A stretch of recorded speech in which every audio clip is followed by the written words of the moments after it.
জহা কোমোৰাৰে যদি হাঁহৰ মাংস এসাঁজ নাখাওঁ তেনেহ'লে আমি কিহৰ অসমীয়া।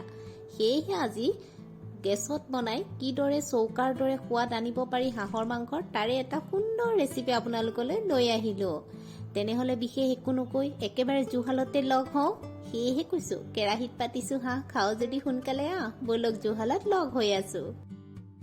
হাঁহৰ মাংস বনাবৰ কাৰণে মছলাখিনি প্ৰথমতে ৰেডি কৰি লৈছোঁ। তাৰ কাৰণে 5টামান শুকান জলকীয়া, 4টামান কাশ্মীৰী জলকীয়া, ডালচেনি 2টুকুৰমান, লগতে লং আৰু 20টামান শুকান জালুক দিছোঁ আৰু 10টামান সেউজীয়া ইলাইচি দিছোঁ। লগতে এচামুচ গোটা জিৰাও দিছোঁ। এটা জাবৰিটি, এটা ষ্টাৰ মছলা আৰু জাইফল এটা দি অকণমান কুহুমীয়া গৰম পানীত তিয়াই ৰাখিছোঁ। এতিয়া মই কেঁচা পিঁয়াজ লৈছোঁ 9টামান, 10টামান কেঁচা জলকীয়াটো নিজৰ সুবিধা অনুসৰি ল'ব। এটুকুৰ আদা আৰু 20 ফুটামান নহৰু লৈছোঁ। মই পিঁয়াজখিনি বাদ দি বাকী কেঁচা যিখিনি আদা নহৰু লৈছোঁ পটাত পিচি ল'ম।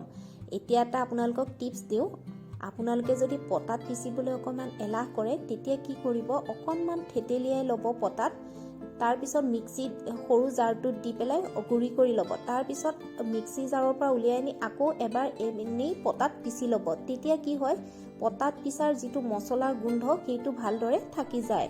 আৰু চাবচোন পটাত পিচিলে যিকোনো মছলাই খাবলৈ সোৱাদটো বহুত ধুনীয়া হয়। মোৰ অৱশ্যে পটাখন ভাল নহয়, অসমৰ যিখন শিলৰ পটা হয় সেইখন হ'লেতো আৰু ক'বই নালাগে, তাৰ পিচা মছলাৰ সোৱাদটোৱেই সুকীয়া হয়। এতিয়া মই পিচি লোৱা আদা নহৰুখিনিৰ ওপৰত গৰম পানী মানে কুহুমীয়া পানীত যে তিয়াই ৰাখিছিলোঁ শুকান মছলাখিনি, সেইখিনিও দি ভালদৰে এতিয়া মছলাখিনি পিচি ল'ম। আৰু এইদৰে মোৰ মছলাখিনি তৈয়াৰ হৈ গৈছে। এতিয়া এটা বাউলত মই মছলাখিনি উলিয়াই ৰাখিম। আনফালে মই বাকলি গুচাই থোৱা পিঁয়াজখিনি অকণমান মধ্যমীয়া জোখত কাটি ল'ম। আপোনালোকে ভিডিঅ'টোত হয়তো ধৰিব পাৰিছেই মই কিদৰে কাটি লৈছোঁ। এতিয়া এটা ষ্টীলৰ চৰিয়াত মই পিঁয়াজখিনি উলিয়াই ল'ম আৰু পিঁয়াজখিনি মই হাতেৰে ভালদৰে মোহাৰি ল'ম। মই মোহাৰি এই কাৰণেই লৈছোঁ যাতে মাংসৰ লগত পিঁয়াজখিনি ভালদৰে মিলি পৰে।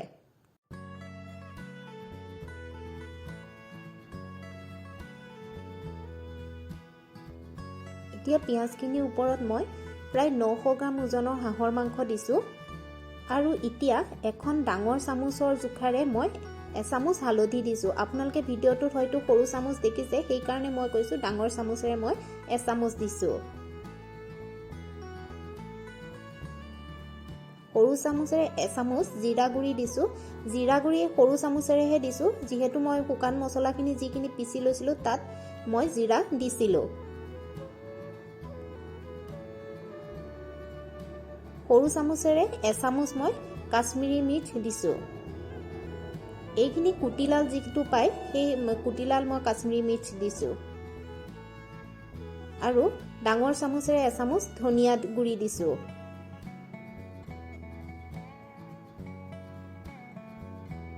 এতিয়া মই নিমখ দিছোঁ। নিমখটো আপোনালোকে সোৱাদ অনুসৰি ল'ব, যিহেতু মাংসৰ পৰিমাণটোৰ ওপৰতো নিমখৰ সোৱাদটো নিৰ্ভৰ কৰে। কিন্তু মই ইয়াত ভিডিঅ'ত যিহেতু দেখুৱাইছোৱেই সেইকাৰণে কৈছোঁ ডাঙৰ চামুচেৰে মই প্ৰায় 2 চামুচ দিছোঁ।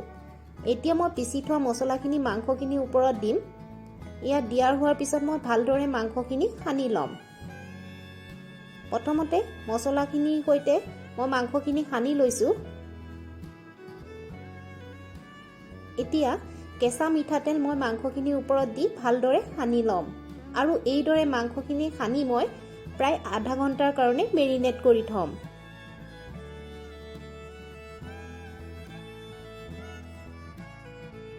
এতিয়া আধা ঘণ্টা হৈ যোৱাৰ পিছত মই এটা কেৰাহী লৈছোঁ। কেৰাহীটো এলুমিনিয়ামৰ লৈছোঁ। তাত মিঠাতেল মই প্ৰায় 3 চামুচ ডাঙৰ চামুচৰ সমান দি, এটা তেজপাত, শুকান জলকীয়া, সেউজীয়া ইলাইচি, লং এটা দি মাংসখিনি বহাই দিছোঁ।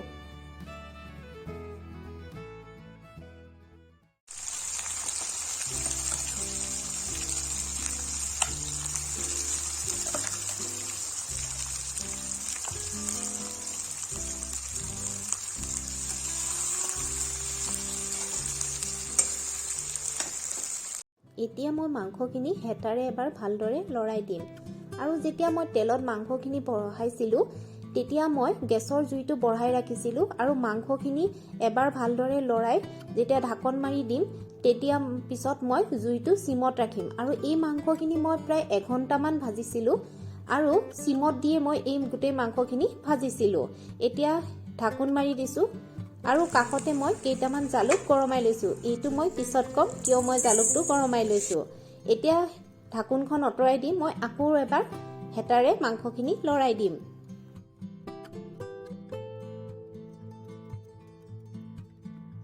আপোনালোকে হয়তো ধৰিব পাৰিছে লাহে লাহে মাংসৰ পৰা তেল ওলাব ধৰিছে আৰু যিমান স্লো কুক কৰিব হাঁহৰ মাংসত সিমানেই তেলটো লাহে লাহে বাহিৰলৈ ওলাই আহে। এতিয়া মই লৰাই হোৱাৰ পিছত আকৌ এবাৰ ঢাকন মাৰি দিছোঁ। ঢাকনখন আঁতৰাই আপোনালোকক দেখুৱাইছোঁ। সেয়া চাওক লাহে লাহে তেলটো ওলাবলৈ ধৰিছে।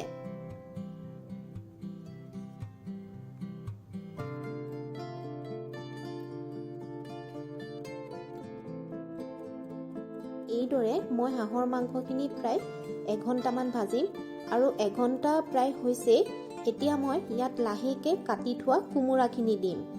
অৱশ্যে মই এটা কথা কওঁ, আপোনালোকে কোমোৰাখিনি অলপ মধ্যমীয়া জোখত কাটি ল'ব আৰু যিহেতু মই ইয়াত কোনো ধৰণৰ পানী ব্যৱহাৰ নকৰোঁ, যিখিনি হাঁহৰ তেল ওলাব তাতে হাঁহৰ মাংসখিনিৰ লগত যিখিনি কোমোৰা দিয়া হ'ব সেই কোমোৰাটো লগতে ইয়াৰ জোলটো ৰেডি হ'ব। ইয়াত কোনো ধৰণৰ পানী ব্যৱহাৰ কৰা নহয়। এতিয়া মই লাহেকৈ হাঁহৰ মাংসখিনিত কোমোৰাখিনি দি দিছোঁ। জহা কোমোৰা হ'লেতো আৰু কথাই নাই নহয়নে? এইটো অৱশ্যে জহা কোমোৰাই আছিলে।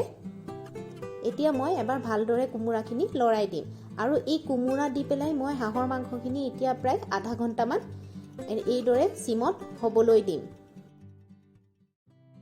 এতিয়া হাঁহৰ মাংসখিনিত কোমোৰাখিনি গলি নোযোৱালৈকে মই 5 মিনিটৰ মূৰে মূৰে হেতাৰে লৰাই থাকিম।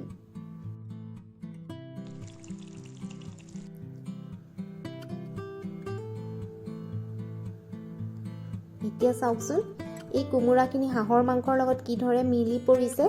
একদম গমেই নাপায় এই হাঁহৰ মাংসৰ লগত যে জহা কোমোৰা দিয়া আছে আৰু এই মাংসৰ সলনি যদি আপুনি কোমোৰাখিনিও খায় তাত ইমান ধুনীয়াকৈ একদম হাঁহৰ মাংসৰ গোন্ধটো সোমাই যায়।